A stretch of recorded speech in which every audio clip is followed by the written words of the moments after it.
Tak terasa 3 bulan sudah berlalu, dengan musim salju yang menyelimuti permukaan tanah. Joel dan Ellie bertemu ke kediaman sepasang lansia sembari mendodongkan senjata. Joel sebenarnya hanya ingin menanyakan titik lokasi mereka saat ini menurut peta. Ia juga meminta info mengenai jalur terbaik untuk pergi ke arah barat. Joel, come on, there's like 1,000. Who's this little psycho? Never mind her. Exactly where? And your answer better be the same as your wife's. Si kakek menyarankan agar mereka melewati jalur ke arah timur, tapi sedikit memutar karena di perjalanan yang akan mereka lalui terdapat sungai kematian di mana banyak para bandit dan zombie berkeliaran. Joel menjadi semakin cemas dengan keadaan Tommy. Pasangan lansia ini sepertinya tidak begitu tahu mengenai Fedra maupun Firefly, karena mereka sudah hidup menyendiri dari sebelum wabah melanda. Nope.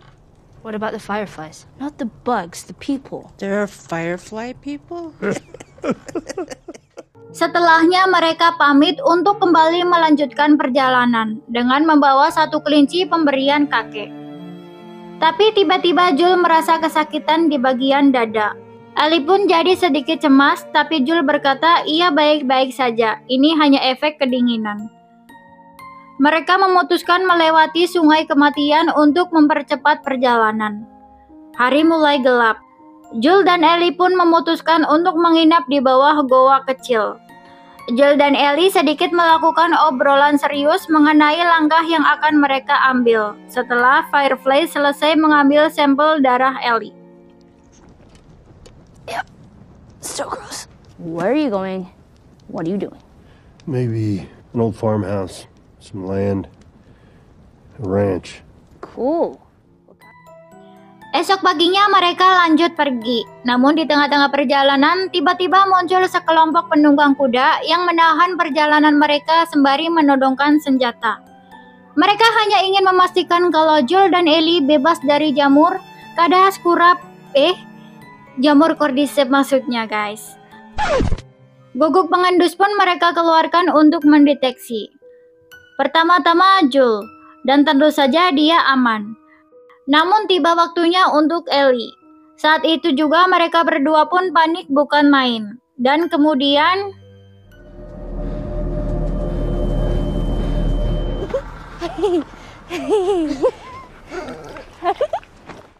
ternyata si Guguk malah bermain dengan Ellie dong. Joel berkata ia hanya numpang lewat untuk mencari adiknya yang bernama Tommy. Kemudian Joel dan Ellie pun diantar ke tempat tinggal mereka di kota Jackson setelah salah satu dari mereka yang bernama Maria mendengar hal itu. Keadaan di kota itu begitu damai dan tentram. Lalu dari kejauhan, Tommy!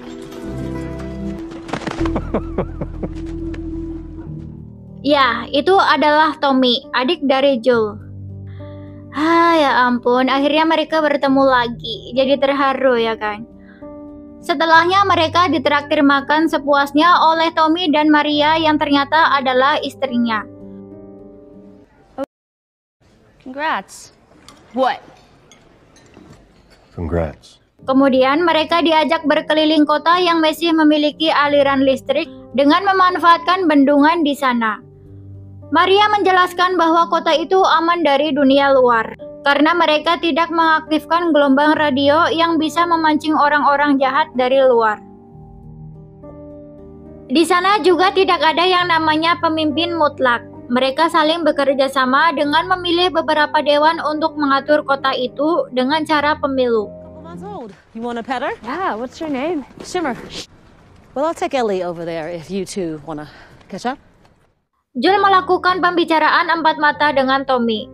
Setelah kangen-kangenan, Tommy bertanya kabar dari Tess dan siapa itu Ellie. Joel menjawab kalau Ellie hanya anak dari petinggi Firefly yang ada di bagian barat, sedangkan Tess baik-baik saja. Tommy berkata untuk sampai ke markas Firefly yang ada di bagian barat, mereka membutuhkan waktu seminggu, itu pun dengan berkuda. Saat Joel mengajak Tommy untuk ikut bersamanya, Tommy menolak, karena ia sebentar lagi akan menjadi bapak. Jul yang mendengarnya kecewa berat karena setelah perjuangan berat yang ia lalui untuk menemui Tommy, Tommy malah memilih untuk tidak membantunya. Tommy berkata ia ingin memulai hidup yang benar, tidak seperti yang mereka lakukan di masa lalu saat menjadi penjara demi bertahan hidup. Jul pun pergi begitu saja setelah mendengarnya. Just because life stopped for you doesn't mean it has to stop for me.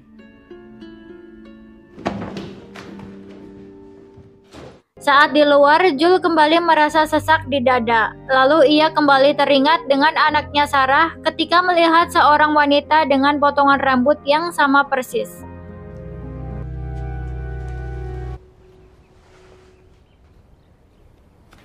Gross. Di sisi lain, Maria yang sedang menata rambut Ellie memperingatkan Ellie tentang Jul, tapi Ellie membalas, "Tidak perlu cemas karena Jul sekarang sudah berubah." Maria juga menceritakan soal Sarah, anak dari Jul yang meninggal akibat adanya wabah zombie. Dan ternyata itu pertama kalinya Ellie mendengar soal Sarah. Malam harinya, Tommy mendatangi Jul untuk meminta maaf atas apa yang telah ia ucapkan sebelumnya, sekaligus memberikan hadiah berupa sepatu boot. Jul akhirnya menceritakan yang sebenarnya perihal Ellie dan Tess yang sudah tiada. Jul bercerita bahwa Ellie telah digigit beberapa bulan yang lalu, namun ternyata Ellie kebal terhadap cordyceps. Itulah alasan ia ingin membawanya ke markas Firefly di bagian barat untuk kemudian membuat vaksin dari sampel darah Ellie sesuai permintaan terakhir dari Tess dan Marlene. Dengan berlinang air mata, Jul juga menceritakan perjalanan panjangnya sejauh ini dari kehilangan Tess, kabur dari para bandit, dan bertemu dengan kakak adik yang berakhir tragis. Ia merasa fisiknya semakin melemah untuk bisa melanjutkan perjalanan menuju Firefly. Maka dari itu, Jul sangat berharap Tommy bisa menggantikannya membawa Ellie ke markas Firefly. Akhirnya Tommy pun mengiyakan permintaan terakhir dari kakaknya itu. Lalu Jul mendatangi kamar Ellie untuk membicarakan hal itu. Namun ternyata Ellie sudah mendengar semuanya dan merasa kecewa atas keputusan yang diambil Jul. Jul menjelaskan bahwa ia mengambil keputusan itu demi menjamin keselamatan Ellie. Tapi Ellie berkata bahwa ia merasa lebih aman ketika bersama Jul. Ellie juga sudah menganggap Jul seperti keluarganya. Tapi Jul tetap bersikukuh untuk berpisah dengan Ellie. So don't tell me that I'd be safe with somebody else, because the truth is, I would just be more scared. We're going our separate ways.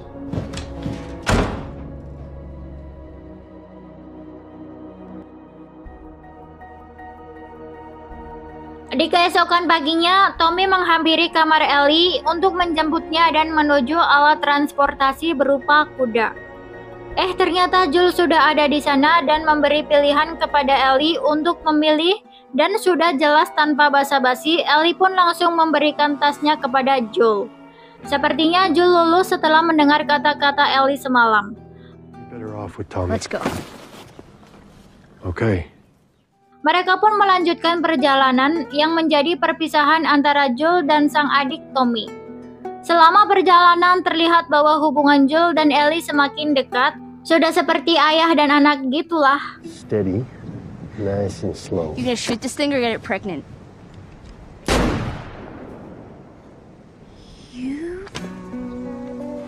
We were called contractors.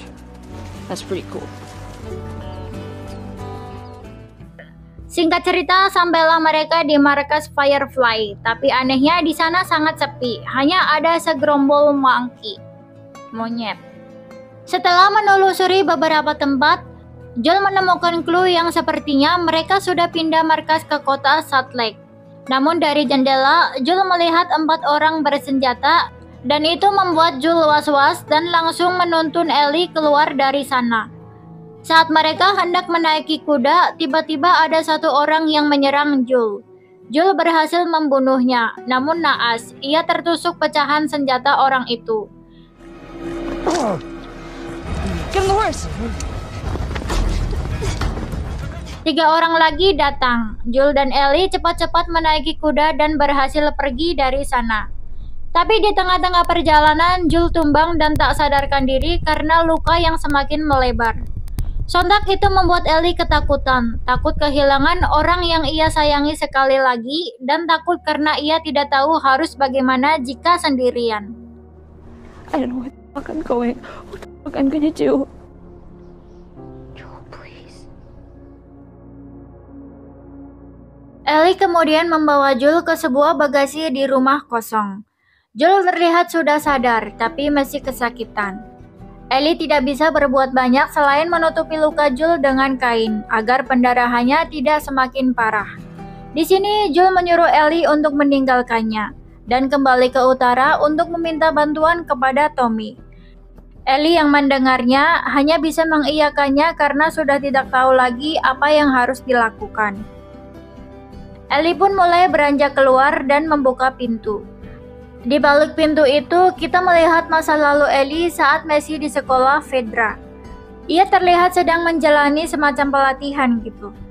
Sepertinya Ellie ini sudah sering banget terlihat perkelahian, yang membuatnya berkali-kali dipanggil ke ruang kapten bernama Kwong.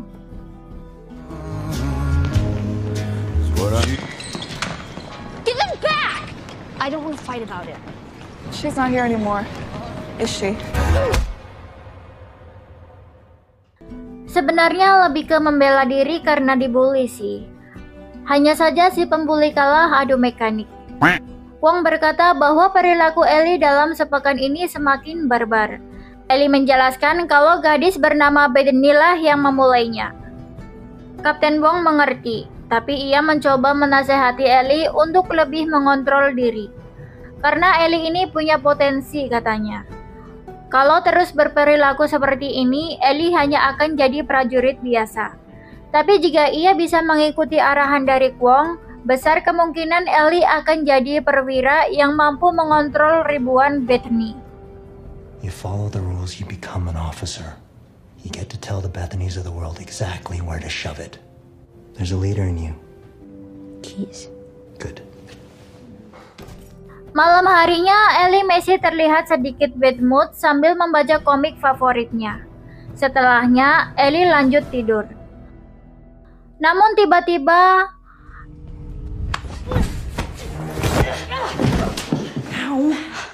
Riley!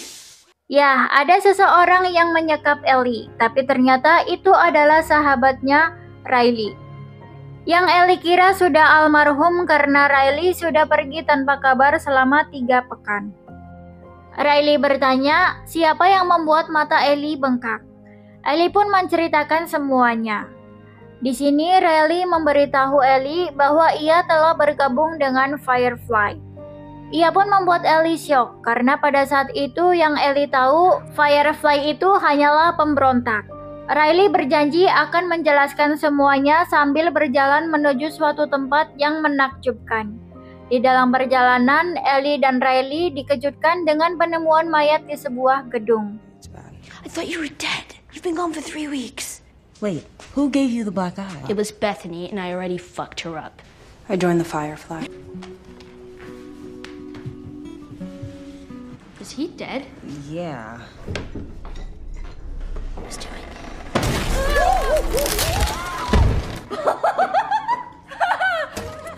Mereka melanjutkan perjalanan sambil membawa miras meninggalkan mayat tadi. Riley menunjukkan senjata yang ia bawa, dan tentu saja itu membuat Ellie penasaran untuk memegangnya. Riley pun kemudian menjelaskan awal mula ia bergabung dengan Firefly, yaitu pada saat ia menyelinap ke sebuah persembunyian Firefly. Ada wanita tangguh berusia kisaran 40-an menemukannya dan kagum kepadanya yang berani menyelinap sendirian. Ellie sedikit tidak percaya karena menurutnya itu terlalu sederhana. Singkat cerita, mereka sudah sampai di tempat yang ingin ditunjukkan Riley. Ternyata itu adalah sebuah mall terbengkalai yang rumornya banyak zombie di dalamnya.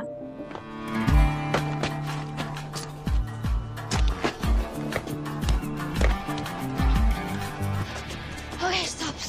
Give me a second. The mall? It's full of infected. It's sealed off. Riley pun memberitahu Ellie bahwa itu hanyalah rumor. jadi jangan dipercaya.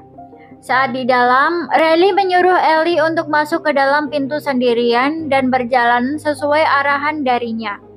Ketika sudah sampai sesuai titik, Ellie pun terpesona melihat pemandangan mall era 2000-an itu. Riley kemudian menuntun Ellie ke bawah untuk menunjukkan 4 keajaiban versi Riley. We're gonna go through there, then turn right. We see a door, go through it, wait. Go. Fine. Are you gonna kill me? This seems like a perfect place to do it. Tonight I'm gonna show you the 4 wonders of the mall. Yang nomor 5 membuat geleng-geleng kepala loh guys. Salah server ya. No way. Mereka lalu turun dengan eskalator yang mana itu benar-benar membuat Ellie heboh. No way. This is so cool. So this is the first wonder, right? Yeah, sure. Dan Riley pun memutuskan bahwa keajaibannya jadi 5, dengan eskalator sebagai pembukanya. Setelah bersenang-senang dengan eskalator, Riley menunjukkan keajaiban kedua, yaitu wahana komedi putar. Ellie merasa bak di negeri dongeng saat menaikinya. Setelah berimajinasi di atas komedi putar, So, the stuff that's gone is the stuff that people need it the most. So, sneakers and not soap.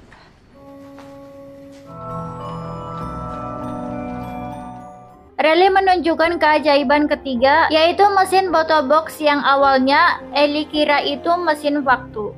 Di dalam sana mereka melakukan berbagai macam pose konyol. Wait. Okay, yeah. Dan lanjut ke keajaiban keempat, yang pasti disukai Ellie, yaitu wahana game arcade. Di sana ada banyak sekali permainan sampai-sampai membuat Ellie kebingungan. Namun pilihan pertama jatuh kepada Mortal Kombat. Riley terlihat sudah mahir karena sudah beberapa kali memainkannya. Mereka bersenang-senang di sana, tapi sayangnya ternyata ada satu zombie berjenis stalker yang terbangun dari hibernasi karena suara dari game arcade itu.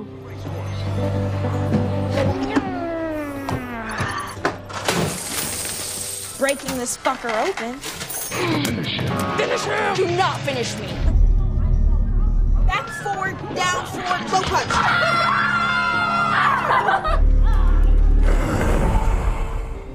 Ellie berkata ingin menyudahinya untuk hari itu dan melanjutkannya besok karena tidak ingin menambah masalah di Fedra.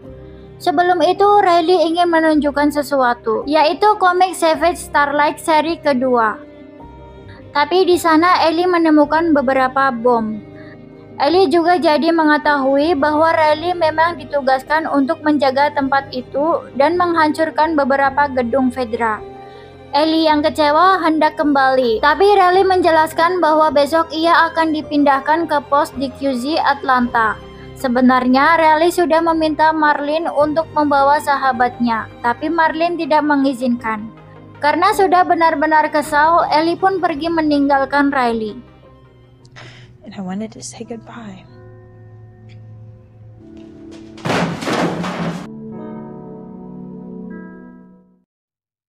Namun tak lama ia berbalik arah karena belum mau berpisah dengan Riley. Tiba-tiba ia mendengar teriakan. Sontak saja ia buru-buru ke sana, tapi ternyata itu hanyalah suara dari mainan Dajjal di toko hantu, yang mana tempat itu adalah keajaiban kelima. Dalam percakapan terakhir mereka, Riley meyakinkan Ellie bahwa Firefly tidak seperti yang Ellie pikirkan. Riley berjanji kalau Ellie ikut bersamanya, hidupnya akan lebih baik ketimbang berada di Fedra. Akhirnya Ellie pun setuju untuk ikut. Nate's not over yet. You little thief! Come on.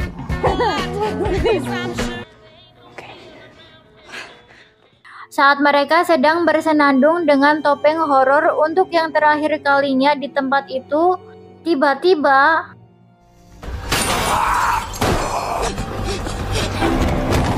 ya, stalker yang kita lihat sebelumnya muncul dan merusak kesenangan mereka.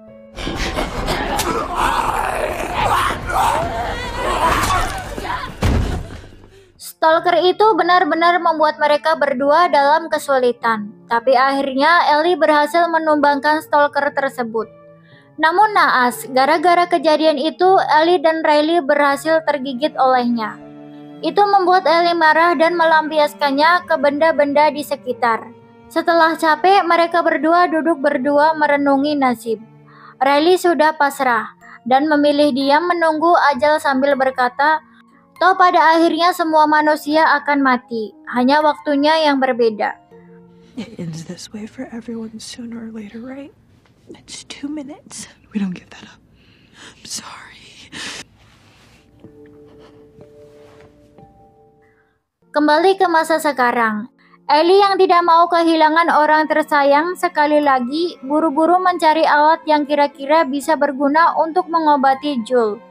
Akhirnya Ellie menemukan jarum dan benang, kemudian menggunakan alat-alat seadanya untuk menjahit bagian luka Joel.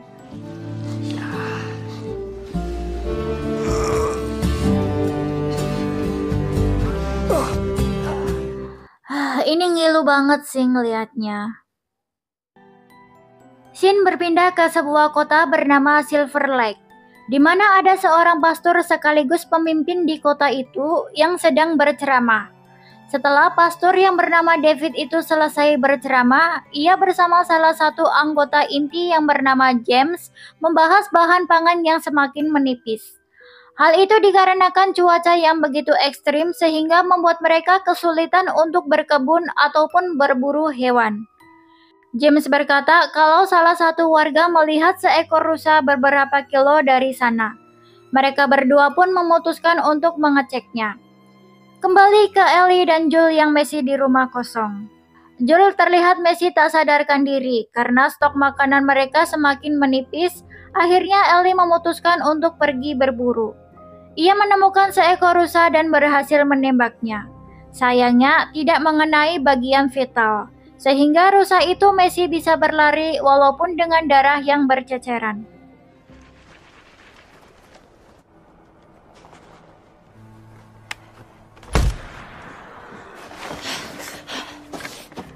Namun pada akhirnya rusa itu pun mati karena kehabisan darah. Bangkainya ditemukan oleh David dan James yang juga sedang berburu. Saat mereka hendak membawanya, Ellie muncul sambil menodongkan senjata dan menyuruh mereka pergi dari sana. David mencoba bernegosiasi dengan Ellie dengan menukarkan barang-barang yang kira-kira dibutuhkan Ellie dengan setengah daging rusa. Karena warga di kota mereka sedang benar-benar membutuhkan bahan makanan, ucapnya.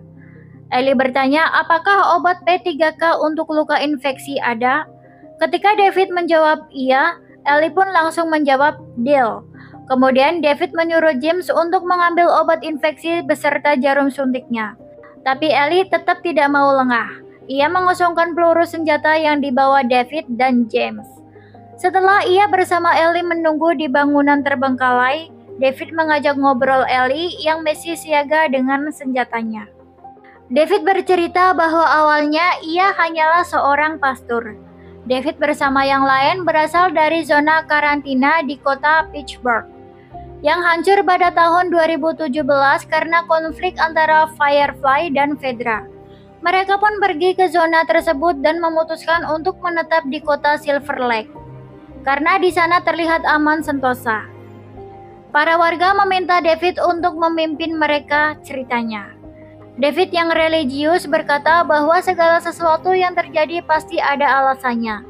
Ellie tak percaya hal semacam itu sambil tersenyum. David pun menerangkan bahwa ia sedang mencari pembunuh dari salah satu anggotanya yang bernama Alex.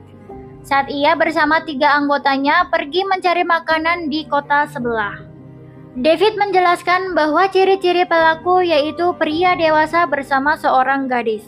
Mendengar hal itu, Ellie pun menjadi panik karena ia tahu yang David maksud yaitu dirinya dan Joel. Padahal mah si Alex yang tiba-tiba menyerang duluan. Joel cuma merasa terancam dan membela diri, ya kan? Lalu dari belakang sudah ada James yang menodongkan senjata kepada Ellie. Tapi David menyuruhnya untuk menurunkan senjata dan memberikan obatnya karena mereka sudah berjanji. Karena sudah keburu panik, Ellie pun langsung meninggalkan tempat itu tanpa membawa sebagian daging rusanya. Begitu sampai rumah, Ellie pun langsung menyuntikkan obatnya ke bagian luka Joel. Drop your rifles! We can trade you. Medicine? I am a preacher. When the Pittsburgh QZ fell in 17, Fireflies and Fedra.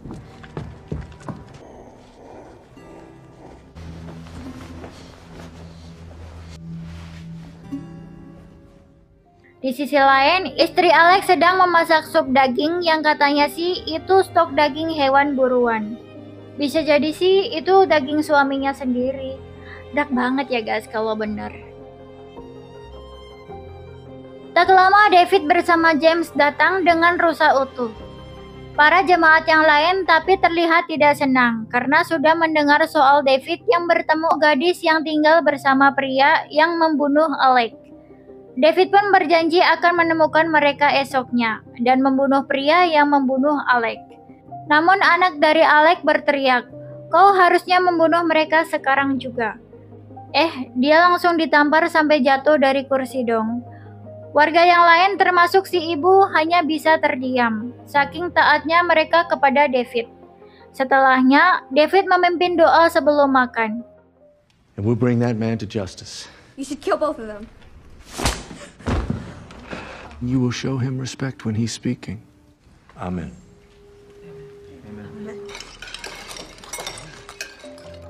Esok harinya, Ellie kembali menyuntikkan obat infeksi kepada Joel. Semoga aja Joel cepat pulih ya guys. Saat berada di luar, Ellie mendengar langkah kaki. Saat dicek, ternyata itu adalah David bersama semua anggota inti yang bersiap membunuh Joel dan menangkap Ellie untuk dibawa ke kota. Ellie pun buru-buru balik untuk membangunkan Joel, tapi Joel masih belum pulih sepenuhnya. Akhirnya Ellie meninggalkan pisau di tengah Joel untuk berjaga-jaga selagi Ellie keluar untuk memancing mereka menjauhi Joel. Namun sayangnya mereka berhasil melumpuhkan kuda Ellie, sehingga membuat Ellie terjatuh dan pingsan. James dan yang lain berniat membunuh Ellie. Untungnya David datang dan membawa Ellie pergi. David berniat membawa Ellie ke kotanya bersama James dan satu anggota lagi, dan menyuruh 3 lainnya untuk berburu Joel. Mereka bertiga pun berpencar untuk mencari Joel, sehingga salah satu dari mereka berhasil menemukan persembunyian Joel. Namun itu keputusan yang salah, karena itu sama saja dengan tikus yang masuk kandang singa. Joel yang sudah sadar sepenuhnya, alhamdulillah, berhasil mengeliminasinya dengan mudah.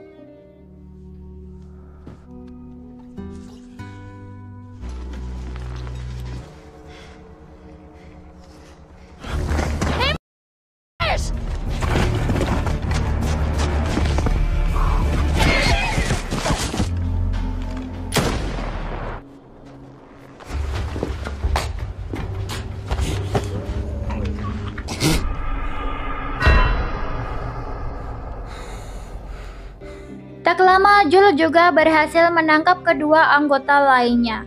Joel menyuruh salah satu di antaranya untuk memberitahu kota mereka membawa Ellie. Setelah mereka terpaksa memberitahunya, Joel langsung mengeliminasi mereka berdua tanpa ampun. Ellie akhirnya sadarkan diri, tapi di balik jeruji besi. David menawarkan Ellie untuk bergabung bersama mereka dan meninggalkan Joel. Kemudian ia memberi Ellie kesempatan untuk berpikir dengan pergi mengambil makan untuknya. Saat menunggu, Ellie melihat potongan kuping manusia dong di sana. Bikin cemas ya kan? David pun kembali dengan sup daging ala chef kanibal. Sudah jelas Ellie menolak makanannya dan langsung menendangnya. You're gonna point to where we are and where your resort is. No! No!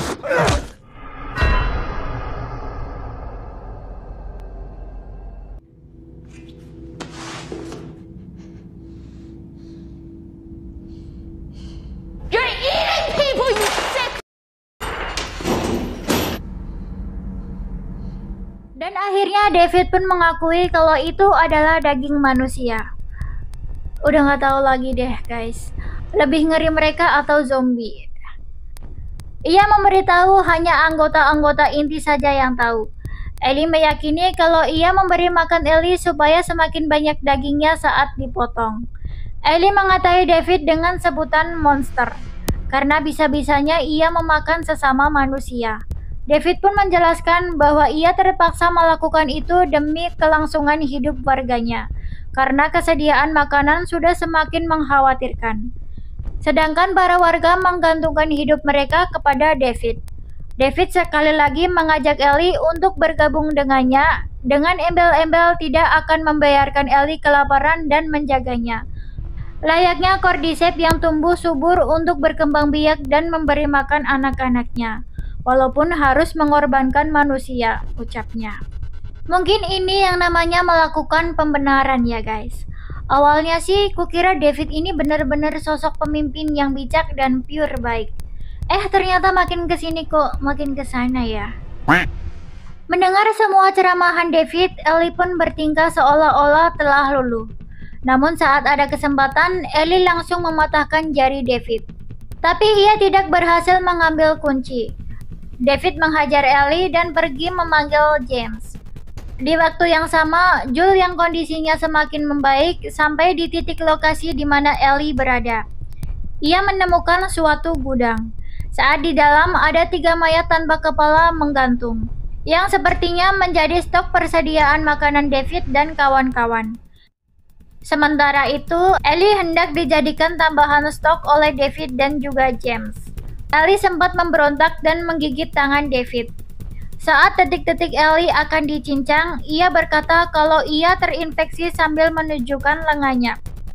Ellie juga menambahkan, David pun sudah tertular karena ia telah menggigitnya. Hayo, cemas nggak tuh Pak? Think of what we could do together. And we do whatever we needed for our people. Ow! Ow! Tell them that Ellie is a little girl who broke her finger! I'm infected! And now so are you. This isn't real. That looks pretty fucking real to me. James dan David sedikit berdebat, lalu Ellie memanfaatkan kesempatan itu untuk menebas James lalu kabur.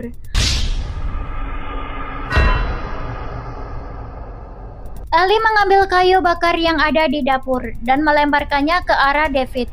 Nggak kena sih, tapi itu cukup mengalihkan David karena hal itu menyebabkan kebakaran. Ellie kemudian mengambil pisau dapur dan mencari waktu yang tepat untuk menyerang. Tapi ia lagi-lagi gagal, dan yang terjadi kemudian... The fighting is the part I like the most. Ya, David hendak memperkaos Ellie, tapi Ellie berhasil membalikkan keadaan dan membasmi David secara membabi buta. Dengan kondisi yang tidak stabil secara mental, Ellie keluar dari sana. Joel berhasil menemukan Ellie, tapi Ellie meronta-ronta ketakutan. Joel pun berusaha menenangkannya. Setelah Ellie kembali ke kesadarannya, ia langsung memeluk Joel sambil menangis. Kemudian mereka pun melanjutkan perjalanan menuju kota Salt Lake.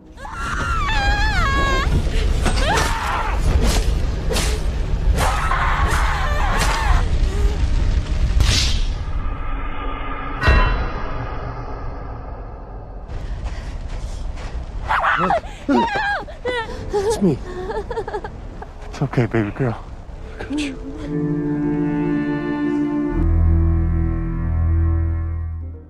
Zane berpindah ke seorang bumil bernama Anna, yang berlari karena dikejar seekor zombie stalker.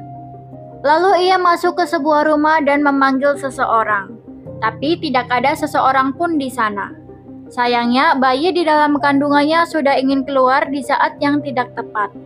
Karena si stalker tadi berhasil menobros masuk ke rumah dan menyerang Anna. Anna berhasil mengeliminasinya, namun naas, ia tergigit di bagian paha. Tak lama, Anna pun melahirkan seorang bayi yang diberi nama Ellie. Dengan kata lain, Anna ini ibunya Ellie ya guys. Anna pun cepat-cepat memotong tali pusar Ellie agar Ellie tidak ikut terinfeksi. Anna tidak punya banyak waktu karena ia sudah terinfeksi. Jadi ia meluangkan waktu yang tersisa dengan memandang dan menggendong Ellie dengan penuh kasih sayang. Malam harinya, Merlin dengan anggota Firefly yang lain datang. Mereka mendengar suara wanita bernyanyi yang mana itu Anna. Dan ternyata Merlin memiliki hubungan yang cukup dekat dengan Anna. Merlin melihat bekas gigitan di kaki Anna, lalu Anna meminta Merlin untuk menjaga Ellie sekuat tenaga karena waktu Anna sudah tidak banyak lagi. Anna berkata ia memotong tali pusernya tepat waktu, jadi Ellie aman dari infeksi. Anna meminta Merlin untuk membawa Ellie ke Boston dan memberikan pisau lipat sebagai kenang-kenangan Ellie nantinya. Anna juga meminta Merlin untuk mengakhiri hidupnya sebelum ia berubah menjadi zombie. Tentu saja itu keputusan yang berat untuk Merlin. Ia pun awalnya menolak. Namun karena Anna terus memohon, akhirnya ia pun melakukannya.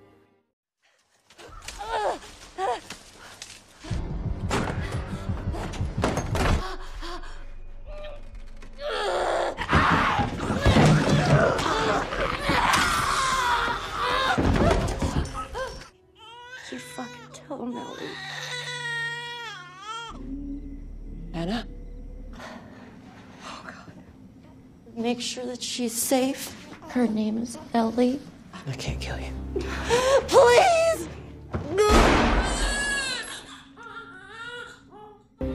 Kembali ke masa sekarang. Di sini Ellie terlihat sedang melamun. Lalu Joel muncul dengan membawa makanan dan permainan yang pasti disukai Ellie. Namun Ellie terlihat tidak semangat sama sekali. Ellie sepertinya lagi overthinking akan suatu hal. Atau mungkin lagi dapet ya guys.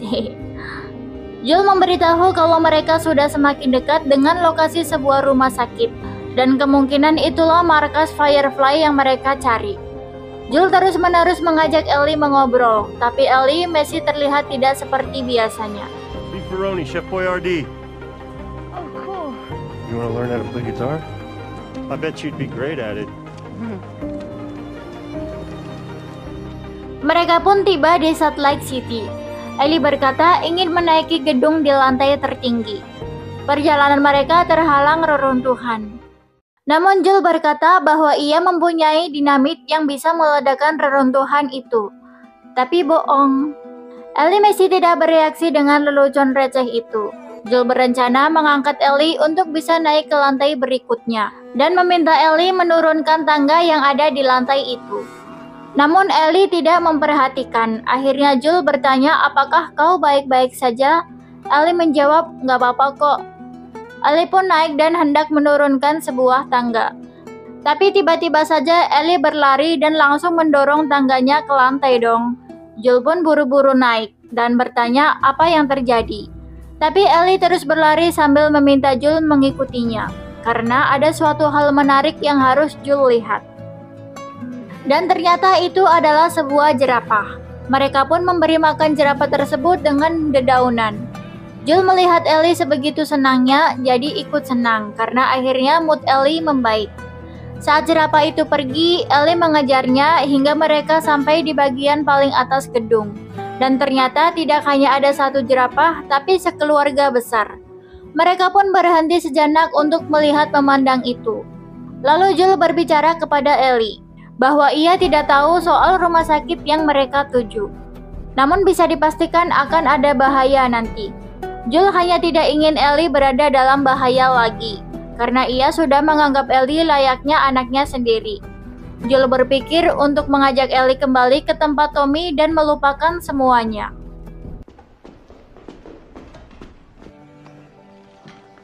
Don't scare it. I won't. Can you hurry up? Come on.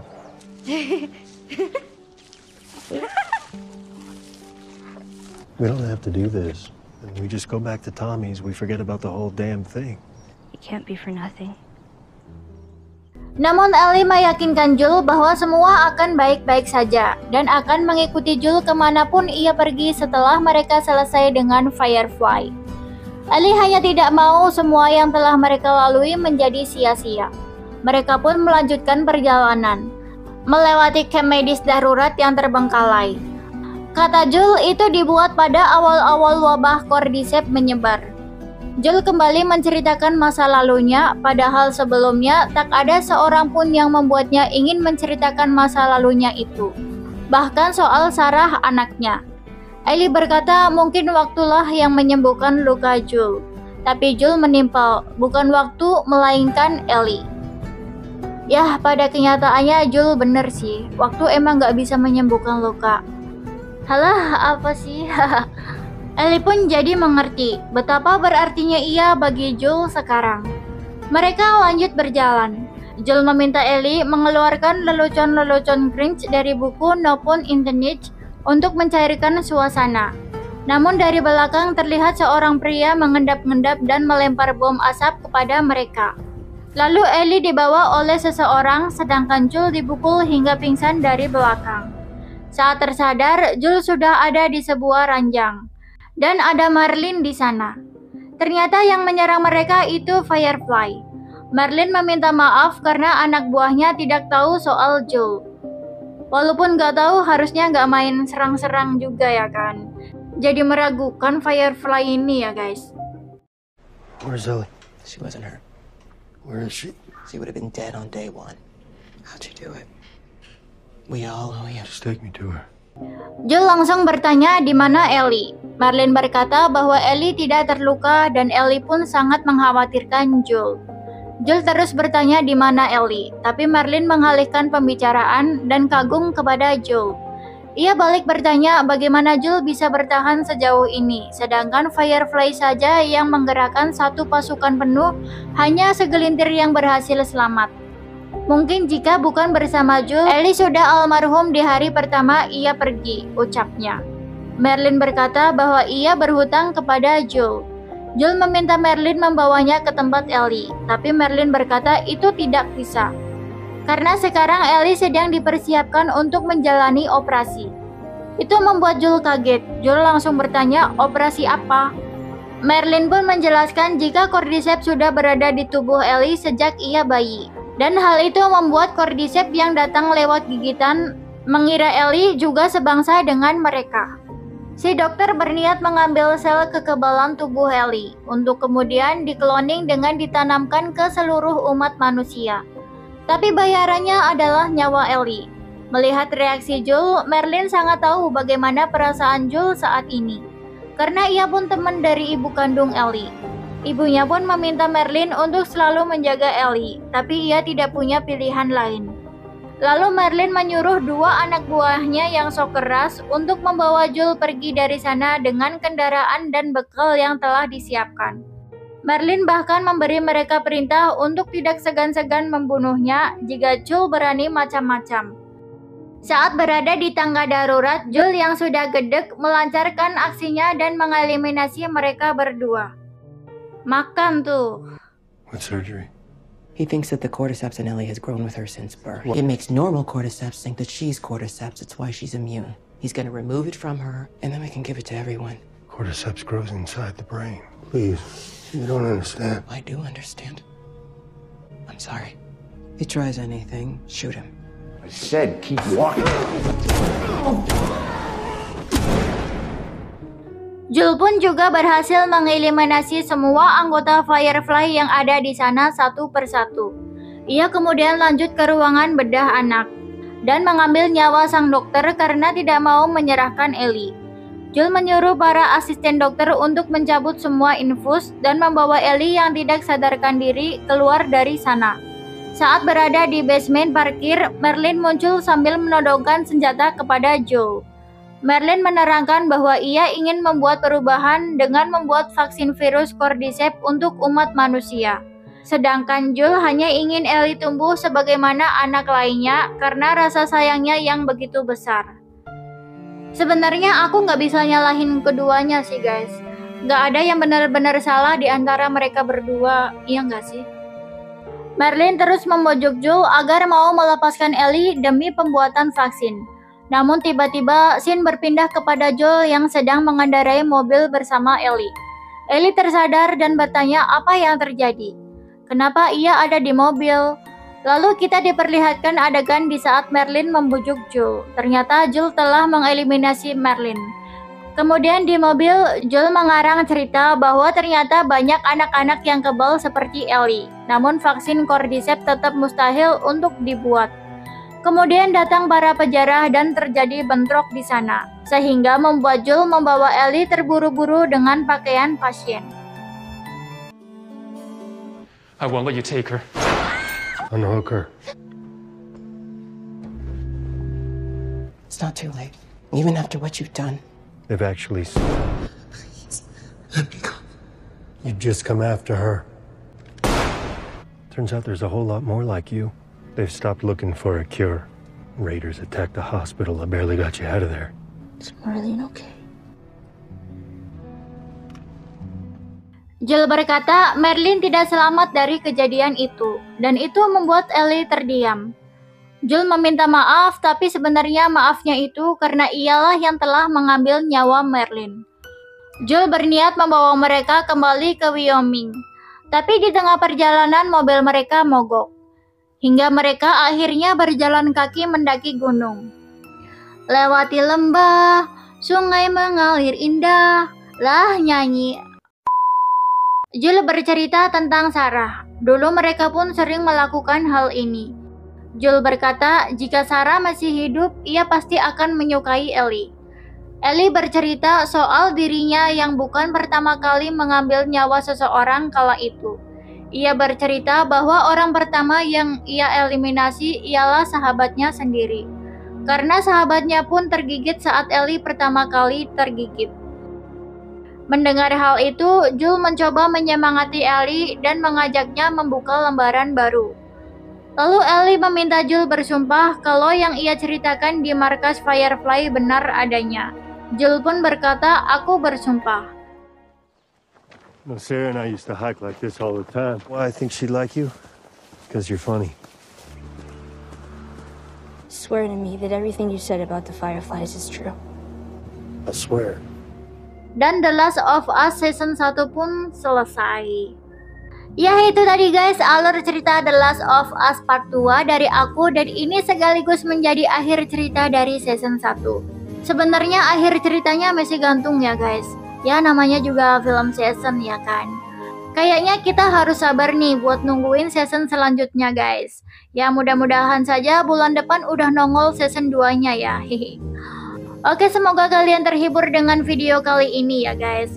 Untuk kalian yang suka dengan video kali ini tapi belum subscribe, yuk tekan sekarang beserta like dan bunyikan loncengnya, supaya nggak ketinggalan video baru lainnya, biar aku nggak lesu bikin kontennya juga nih. Oke, sekian dulu untuk video kali ini. Sampai jumpa di video selanjutnya. Assalamualaikum, bye-bye.